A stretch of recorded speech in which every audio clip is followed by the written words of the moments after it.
dihajar dengan isu ijazah palsu. Dan dulu kalau kita ingat secara kepartaian, Pak Jokowi kan diperebutkan oleh banyak partai gitu. Misalkan PAN, ketuanya Zulhas bilang bahwa ya Pak Jokowi ini udah keluarga bagi PAN. Jadi udah nggak perlu kartu, lawang udah keluarga.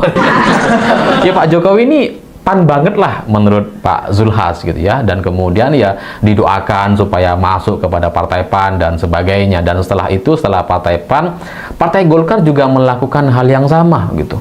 Wah, bagi partai Golkar, Pak Jokowi ini adalah anggota tanpa kartu.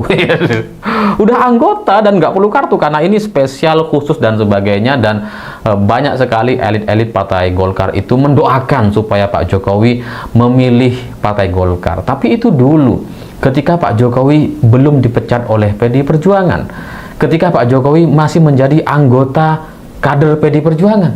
Tapi sekarang setelah dipecat gitu ya, setelah tidak menjadi presiden Indonesia, ini semua elit-elit partai ini dari mulai PAN dan Golkar itu kayak nggak ada yang mau menindaklanjuti. Padahal Pak Jokowi lagi kosong, lagi free nih.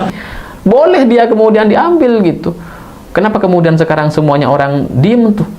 Jadi kayak pura-pura nggak tahu. Ini kan ibarat orang gitu ya, ketika masih berkeluarga itu kemudian digoda-godain sama banyak orang gitu, diharapkan sama banyak orang. Tapi setelah pisah, setelah menjadi janda atau duda, ini orang-orang yang sebelumnya menggoda malah kayak nggak mau gitu, pura-pura nggak tahu. Itu kan bener-bener sebuah permainan yang sangat menyakitkan. Dan orang-orang ini, elit-elit partai ini dari Golkar dan PAN, nampaknya mereka paham betul gitu. Dulu mereka coba memuji gitu ya, coba menyanjung-nyanjung Pak Jokowi dengan harapan ya sekarang seperti ini gitu. Mereka tahu pada akhirnya akan seperti ini. Mereka tahu bahwa ketika mereka dulu memuji seolah-olah Pak Jokowi itu sangat diharapkan, mereka tahu betul endingnya akan seperti sekarang. Gak ada satupun yang mau Pak Jokowi masuk ke partainya gitu. Dan semua yang mereka sampaikan sebelumnya itu cuma omon-omon dulu. Ya mirip mantan-mantan kalian gitu, yang hanya memberikan janji-janji palsu tanpa kepastian ini. Dan bagi saya, Golkar itu bisa dibilang ya sudah menipu Pak Jokowi gitu. Sudah sangat-sangat menipu, karena sebelumnya itu paling gencar sekali, paling getol. Sampai diisukan mau jadi ketua partai, menjadi dewan pembina partai Golkar gitu ya, yang kemudian disimulasikan bisa menjadi ketua partai asalkan ada perubahan ADART setelah Bahlil menjadi ketua partai, keesokan harinya bisa langsung mengubah dan seterusnya gitu. Tapi sampai sekarang nggak ada tuh, nipu semua. Bahkan yang lebih menyakitkan, yang membuat saya berpikir bahwa Pak Jokowi benar-benar dipermainkan, kemarin tiba-tiba muncul survei dari Indikator terkait ijazah palsu Jokowi. Ya, dari survei itu secara umum mayoritas masyarakat atau 60% katanya masyarakat itu tidak percaya Pak Jokowi memalsukan ijazahnya, atau tidak percaya bahwa ijazah Pak Jokowi itu palsu. Mayoritas tidak percaya katanya. Tapi yang menarik dari survei ini, ada satu bom gitu, di mana ada salah satu pertanyaan kepada para pemilih gitu ya, yang kemudian disimpulkan bahwa ternyata hampir setengah dari pemilih atau orang-orang loyalis partai Golkar itu yang meragukan ijazah Jokowi, atau bahkan mereka meyakini bahwa Jokowi memalsukan ijazah UGM. Nilainya 45,4% dari pemilih partai Golkar, hampir setengahnya.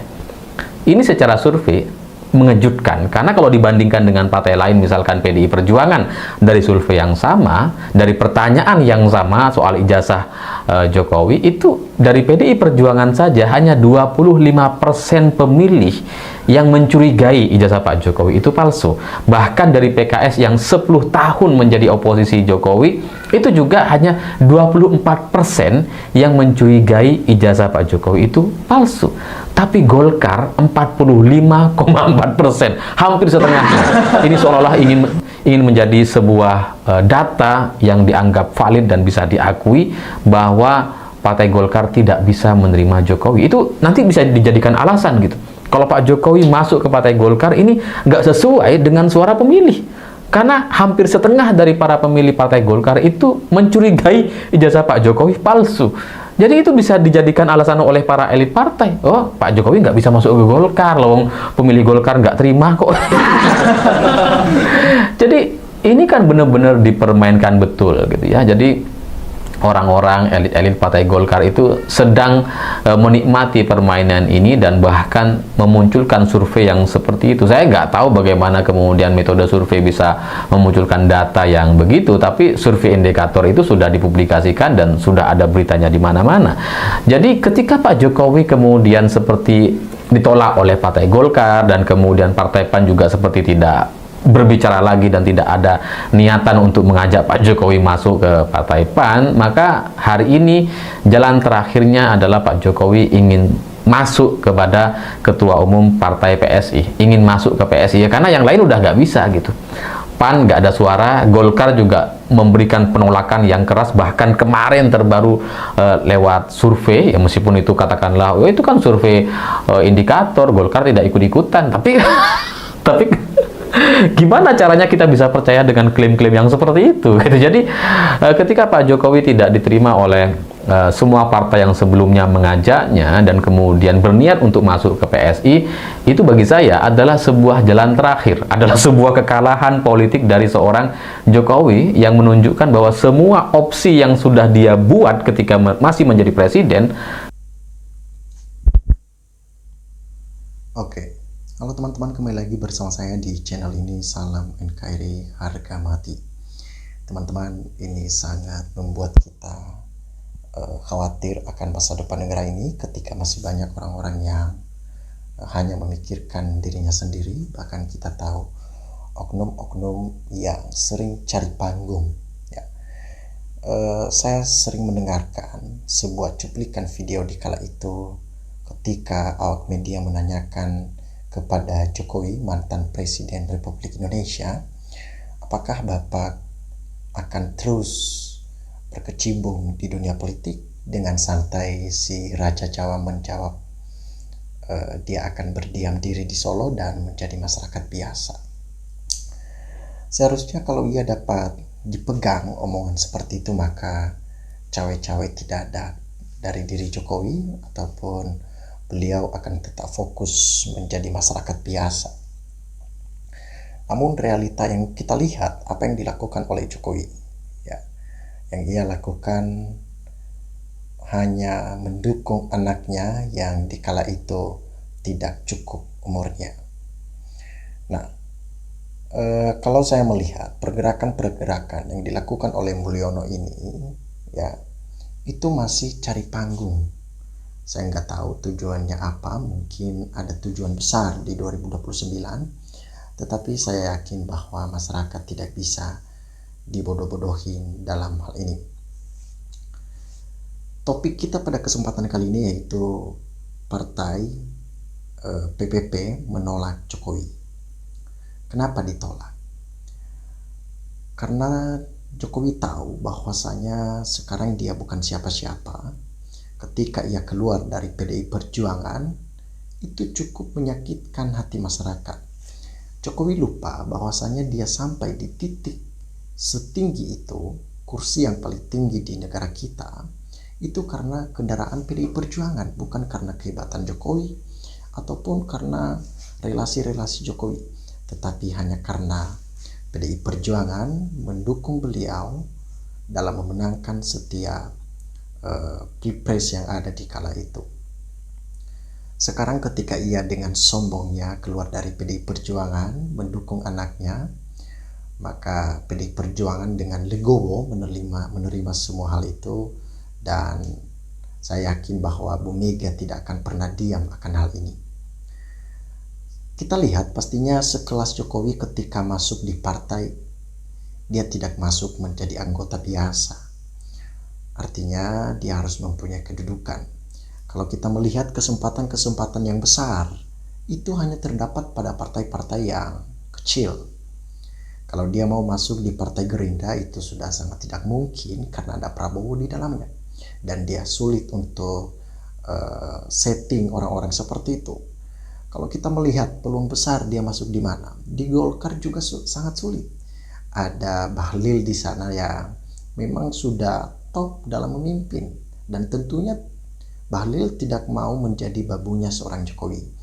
Ya, sekelas partai PPP menolak Jokowi ini cukup memalukan, dikarenakan partai PP aja mempunyai sebuah kriteria, ya, kriteria yang sangat tinggi, bahkan mereka tidak mau menerima orang-orang seperti itu. Kenapa? Karena ketika ada orang-orang yang tidak dapat dipercaya oleh masyarakat dan masuk dalam partai mereka, maka itu akan menghancurkan reputasi partai tersebut. Makanya mereka menolak. Ya, kecuali ia masuk di partai yang ia bangga-banggakan dari dulu, yaitu partai yang banyak anak-anak muda di dalamnya, Partai Solidaritas Indonesia. Menurut saya, dia pasti sangat malu akan hal itu ketika ia masuk di Partai Solidaritas Indonesia yang dipimpin dengan anaknya nantinya. Cukup memalukan, ya, karena nanti kebalik, dia masuk di sana, nggak mungkin dong secara logika dia menggantikan anaknya, karena pada dasarnya di mana-mana seorang ayah akan digantikan oleh anaknya. Nah, kalau dia masuk dalam partai PSI, Jokowi menggantikan anaknya, itu sangat lucu begitu. Kelihatan sekali haus kekuasaan itu sangat menggembara, teman-teman ya. Nah, saya akan bacakan beberapa komentar di sini ya. Ini cukup lucu ya, sepertinya ini agak lucu. Disampaikan di sini dari Denny Koto mengatakan bahwasanya akhirnya Pinocchio Jawa menuai karma. Ya, kita bahas satu persatu menuai karma dan menjadi gelandangan politik. Ini cukup memalukan. Ya, menuai karma mungkin secara hukum di negara kita, ya, dia tidak bisa diproses secara hukum meskipun dia melakukan sebuah kesalahan besar, tetapi dia tidak bisa diproses karena lego-lego yang begitu besar ya dari dilakukan oleh Jokowi, dan berbagai macam manuver dihalalkan segala macam cara, ya kita legowo akan hal itu.